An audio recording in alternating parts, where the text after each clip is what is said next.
Olá, no programa de hoje, o futuro do acordo entre o Mercosul e a União Europeia. Um tratado de livre comércio entre os blocos europeu e sul-americano foi selado após 25 anos de negociações. Os personagens mais importantes para o desfecho, os benefícios para as regiões e os entraves no horizonte. Eu converso com o jornalista e correspondente internacional, Jamil Chad. Jamil, um prazer tê-lo mais uma vez no mundo político, sempre uma alegria receber. Meu caro, muito prazer, ótimo estar com vocês aqui, fico à disposição.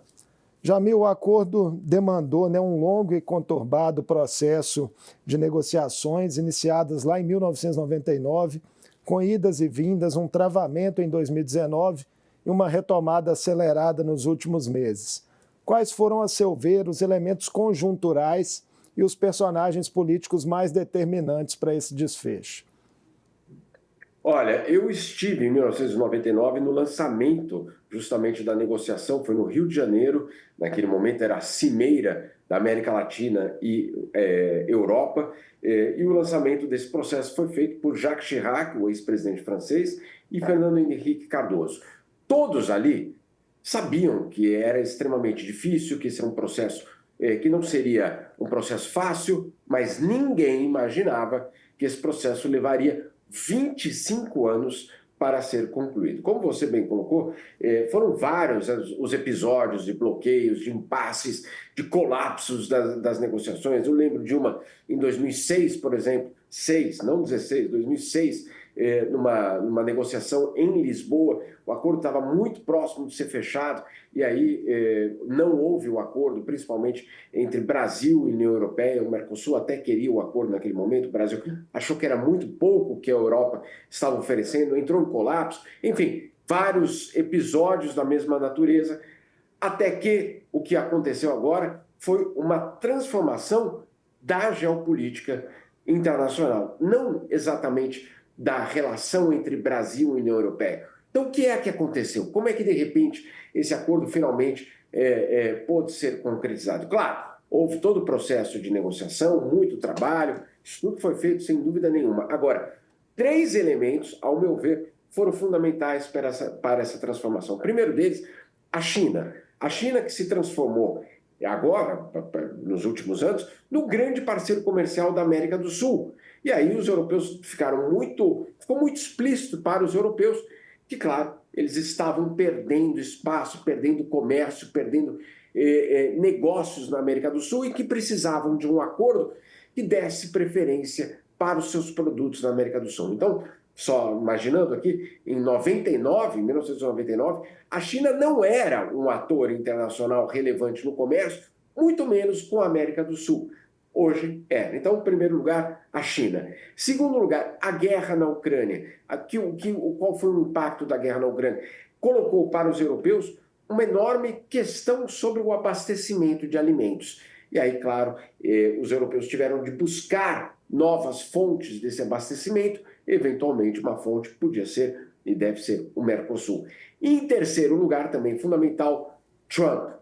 Vencendo a eleição, prometendo uma guerra comercial em várias partes do mundo, os europeus, não só os europeus, o Mercosul, deixou muito claro que, óbvio, precisava de um acordo de livre comércio, inclusive para se contrapor ao protecionismo de Donald Trump. Então, esses 3 fatores foram, ao meu ver, determinantes para a transformação do que parecia impossível, improvável, que era um acordo Mercosul-União Europeia. Eu me lembro, meu caro, só para completar aqui, a quantidade de vezes que eu ouvi de negociadores, diplomatas, embaixadores, esse acordo jamais verá uma conclusão.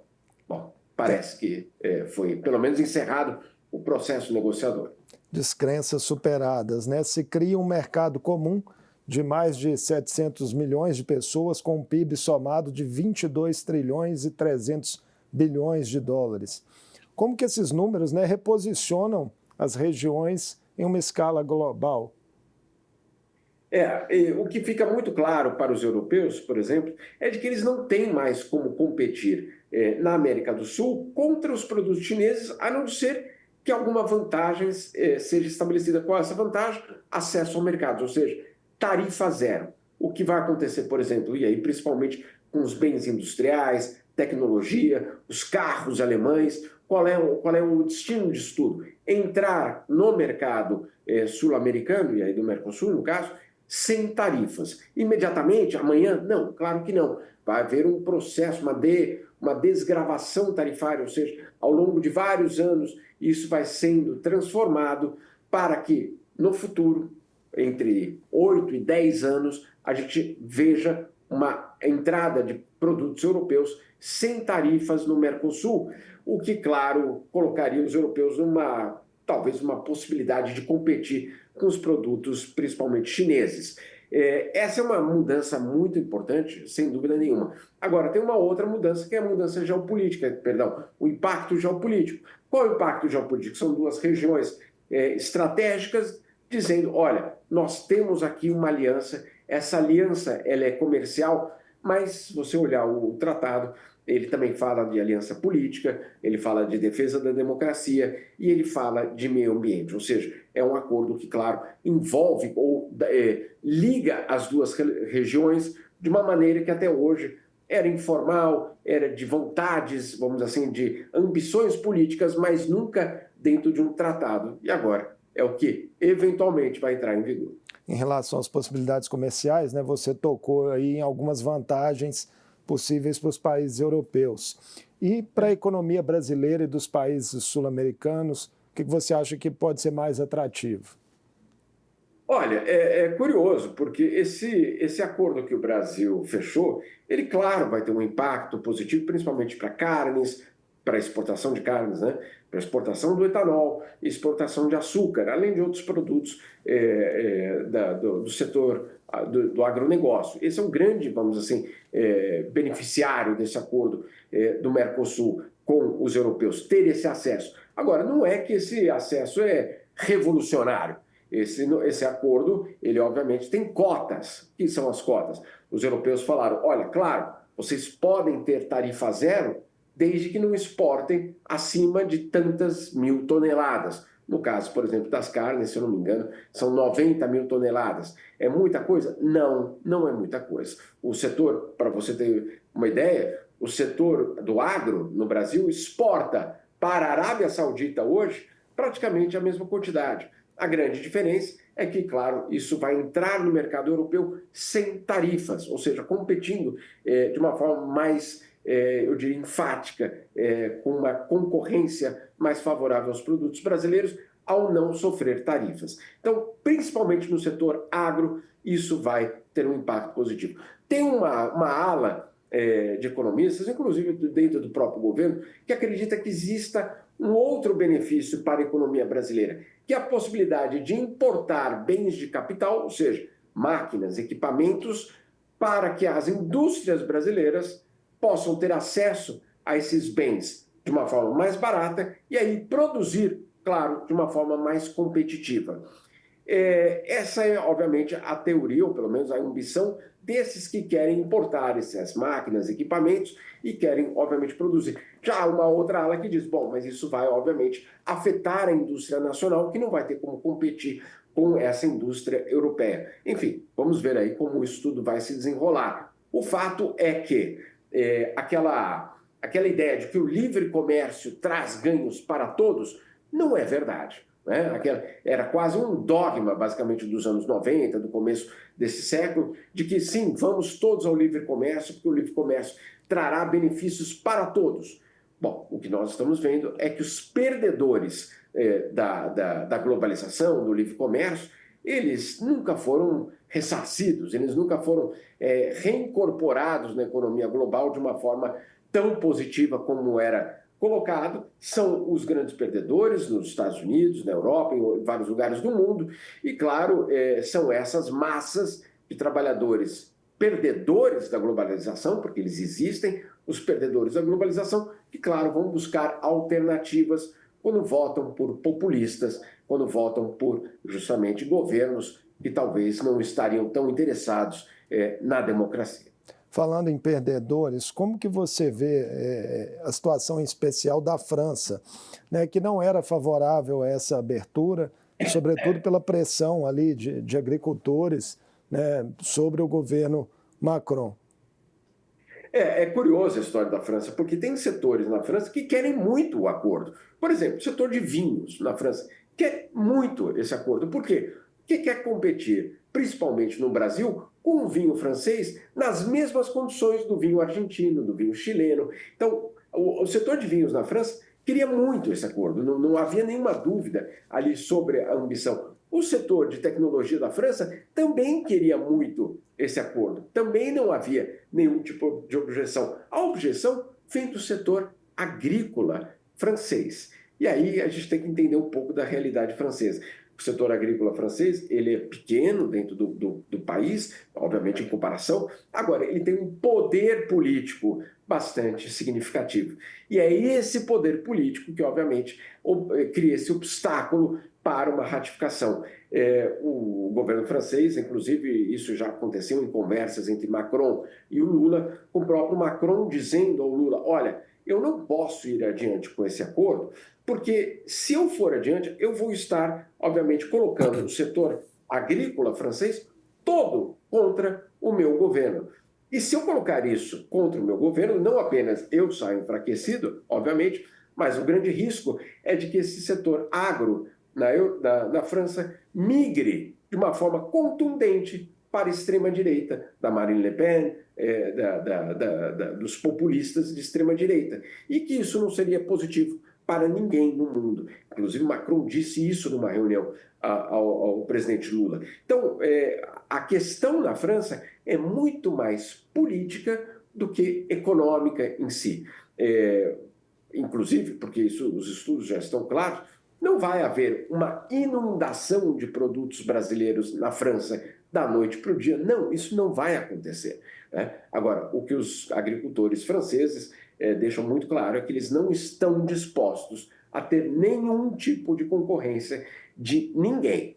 E aí, claro, tem uma polêmica muito acalorada dentro da Europa. Por quê? Porque você tem a Alemanha, que quer muito o acordo. Você tem os países escandinavos, que querem muito esse acordo. Você tem a Espanha, você tem Portugal, que querem muito esse acordo. Mas você tem a França, você tem a Holanda, você tem a Irlanda, você tem Polônia, por exemplo, outro produtor agrícola importante, que não querem esse acordo. A ratificação disso vai ser certamente um longo processo a partir de agora. Esses outros países, para além da França, né, que você inclusive pontuou também uma coluna recente e agora também aqui na entrevista, Holanda, Polônia, Itália, as resistências são de natureza similar? Tem um aspecto político também que pesa, assim como na França? Olha, é curioso, porque teriam alguns desses países, como a Polônia, teria muito mais motivo para resistir a um acordo do que a própria França, porque a economia polonesa ela ainda tem na agricultura um peso gigantesco. Então, obviamente, o peso da agricultura polonesa para a economia polonesa é muito maior do que a agricultura francesa dentro da economia francesa. Agora, o que não dá para negar é o peso da França dentro da União Europeia. Vou dar aqui um exemplo. Para a ratificação desse acordo, o Conselho da Europa vai precisar ter 55% dos votos. Provavelmente vai ter. Tá? Então, não deve haver um problema em chegar aos 55% dos votos dentro do Conselho da Europa, isso dos 27 países. Agora, você imagine a seguinte situação: um acordo do Mercosul com um bloco, vamos dizer assim, asiático ou africano, mas que o Brasil não queira. É difícil, né? Porque, óbvio, você pode falar, não, mas aí no Mercosul o Brasil é minoria, né? Se você for votar um por um, o Brasil vai perder, o Brasil é só um desses 4 ou 5 agora com a Bolívia. Então, em termos numéricos, perdeu. O Brasil vai ser voto vencido. Será que existe um acordo do Mercosul com algum bloco no mundo que seja rejeitado pelo Brasil? Será que ele chega a existir? É a mesma situação na Europa. A França é membro fundadora da União Europeia. A França é a grande potência militar da Europa. Não é a Alemanha, é a França a grande potência militar. É, obviamente, a segunda maior economia depois da Alemanha. Como fazer um acordo comercial sem a participação desse gigante europeu, né? Dentro da Europa, pelo menos. Então, esses são os obstáculos. É claro que pode ir adiante, claro que isso tudo pode ser eventualmente atropelado, mas eu acho que politicamente é muito difícil você ver. Eu fico imaginando um governo francês que seja derrotado num voto sobre o Mercosul. O que esse governo francês pode fazer em relação aos seus, entre aspas, adversários europeus em outras votações? Será que não vai barrar, então, algum projeto alemão em outras áreas? Será que não vai criar dificuldades, por exemplo, inclusive para o processo de integração europeu? Então, tudo isso é política, isso não é um cálculo da votação. Ah, precisa de 55%, vamos fazer a votação, passou, 55%. Não é exatamente assim. A gente sabe que a política é muito mais complexa do que números. O fato da França ter assinado o acordo tem algum peso? Olha, por enquanto a França não assinou nada, né? O que aconteceu é que a Comissão Europeia, que tinha um mandato para negociar, ela fechou o acordo. Então, ela tinha um mandato para negociar, sem dúvida nenhuma. E aí a Comissão Europeia, o que é a Comissão Europeia? É o braço executivo do bloco europeu. Agora, com isso sendo feito, agora é que esse acordo vai aos estados nacionais, aos 27 estados nacionais na Europa e aos 4 do Mercosul, né? No caso, a Bolívia ainda não estava na negociação. Então, é agora que esse processo passa a ser nacionalizado e é agora que toda essa polêmica eventualmente pode surgir. Outro aspecto importante do acordo, Jamil, a cooperação ambiental, né? Coloca ali o Acordo de Paris como um elemento essencial para esse relacionamento entre os blocos. O que isso simboliza em termos práticos? Olha, em primeiro lugar, ele relaciona comércio e meio ambiente. Isso não era a realidade em 1999. Ninguém falava em ter qualquer tipo de condicionalidade ambiental ao comércio. Isso não existia, em absoluto, né?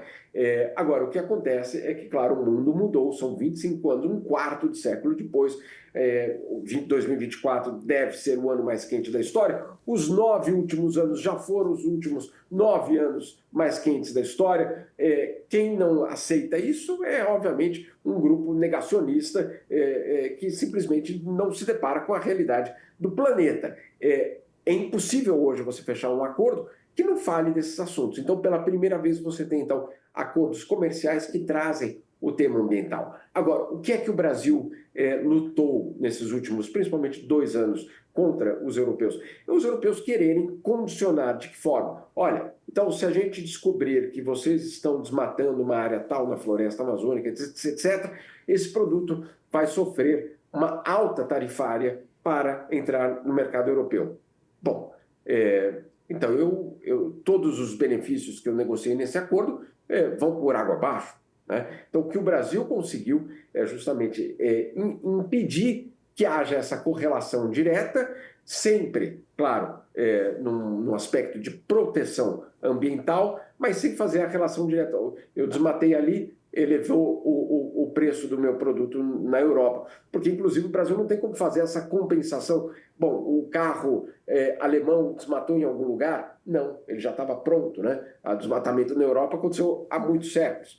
Então, fica muito difícil você fazer essa reciprocidade. O que ficou estabelecido é que, claro, o Acordo de Paris precisa ser aceito por todos para que o acordo comercial também seja aceito. Mas isso é óbvio. Não, não é tão óbvio. Donald Trump já anunciou que ele vai de novo sair do Acordo de Paris. Quem disse que, eventualmente, o governo Milei não poderia sair do Acordo de Paris? Quem disse que, eventualmente, num novo governo de extrema-direita no Brasil, esse governo anuncie que o Brasil vai sair do Acordo de Paris? Então, no fundo, esse acordo Mercosul-União Europeia, ele amarra o Mercosul também no Acordo de Paris. Para a gente fechar esse assunto, né, você tocou em Javier Milei, a Argentina assume agora a presidência rotativa do Mercosul. O que esperar do presidente argentino nessa missão? É uma boa pergunta essa, porque, inclusive, são muitos os argentinos que também estão fazendo essa pergunta. O que esperar de Milei num bloco que ele disse, inclusive, durante a cúpula em Montevidéu na semana passada, que é um bloco, é um acordo que já não satisfaz aos interesses da Argentina. Por quê? Porque a Argentina, antes de mais nada, qual é o acordo do Mercosul? É um acordo de união aduaneira, não é só livre comércio, ou seja, todos os nossos países do Mercosul aplicamos as mesmas tarifas para produtos que vêm de outras regiões do mundo. Então, um carro que entra no Brasil sofre a mesma tarifa de um carro alemão que vai para a Argentina ou para o Uruguai. A Argentina diz que isso não funciona para ela. A Argentina quer um acordo de livre comércio, eventualmente com os Estados Unidos, que não tenha que esperar o Brasil querer. A Argentina quer um acordo de livre comércio com alguma outra região do mundo que o Brasil ou o Uruguai talvez não queiram. Então, o que o Milei propõe é uma mudança quase fundamental, quase não, é uma mudança fundamental nas regras do Mercosul. Agora, é também um enfraquecimento do Mercosul. Se você segue nessa direção, obviamente, se cada um pode ter um acordo com quem quiser no mundo, até um diplomata brincava com isso, é casamento aberto, né? Sim, nós continuamos casados, mas você pode ter as suas relações, o outro também pode ter as suas relações. Não há como negar que, eventualmente, essa é uma nova estrutura de um pacto que hoje, pelo menos para os argentinos, segundo os argentinos, não tem mais o mesmo interesse. Agora, a pergunta que deve ser feita, obviamente, aos argentinos, e é o que eles estão se perguntando. Será que o mercado brasileiro não tem mesmo esse peso todo dentro da Argentina? É difícil a gente imaginar a exportação argentina, vamos dizer assim, obstacularizada pelo Brasil. Então, obviamente, o Milei vai ter que equilibrar, de um lado, buscar essa transformação, que eu acho que, de fato, ele vai buscar, mas, ao mesmo tempo, adotar um certo pragmatismo, porque, afinal de contas, ele não pode virar para a sua indústria, para o seu agronegócio e dizer, olha, agora não temos mais o mercado brasileiro. Vai ficar bastante complicado para eles. Jamil, aproveitar a sua presença aqui para falarmos, né, também da tensão na Síria, que concentra atenções nesse momento. Depois de 24 anos no poder, o presidente Bashar al-Assad foi deposto no último domingo por rebeldes liderados pelo grupo islâmico HTS. É uma região que você conhece profundamente. Quais os impactos mais imediatos devem ser sentidos por lá, em meio à atuação de diversas forças ali, muitos grupos regionais armados? Isso é uma história que ainda está se desenvolvendo, é muito difícil a gente prever quais vão ser as próximas etapas. Claro, existe um enorme potencial de risco diante da queda do Bashar al-Assad. Qual risco? De, obviamente, você ter mais uma região inteira sob profunda instabilidade, um risco, inclusive, de grupos extremistas ganhando mais força. Tudo isso é verdade. Agora, você também tem do outro lado a queda de um regime ditatorial que nós não podemos simplesmente ignorar. Bashar al-Assad, por vários anos, na verdade, o seu pai e depois ele comandaram um regime que torturou, que matou, que teve, obviamente, um papel profundamente perturbador no que se refere aos direitos humanos. Né? Ele foi denunciado, inclusive, pela Comissão de Inquérito da ONU por crimes contra a humanidade e crimes de guerra, esse próprio Assad. Quem fez essa investigação foi um brasileiro, Paulo Sérgio Pinheiro, que lidera a Comissão da ONU para os crimes na Síria, e ali está computado, basicamente é um arquivo espetacular o próprio Paulo Sérgio Pinheiro estima 10 mil entrevistas e depoimentos de vítimas, de famílias, etc., ao longo de muitos anos, 10 mil depoimentos, contando, obviamente, toda essa tortura e todos esses crimes cometidos por Assad. Então, sim, é positivo uma ditadura que chega ao seu final depois de tantas décadas, pai Assad e filho Assad, mas, claro, é ainda uma enorme incerteza sobre o que vai acontecer. Há uma série de pedidos por parte da comunidade internacional para que o novo governo sírio seja um governo democrático, um governo que não persiga as minorias, e aí principalmente a minoria cristã que existe na Síria, e que você consiga construir um país, obviamente, que tenha algum tipo de estabilidade em termos do Estado de Direito, etc.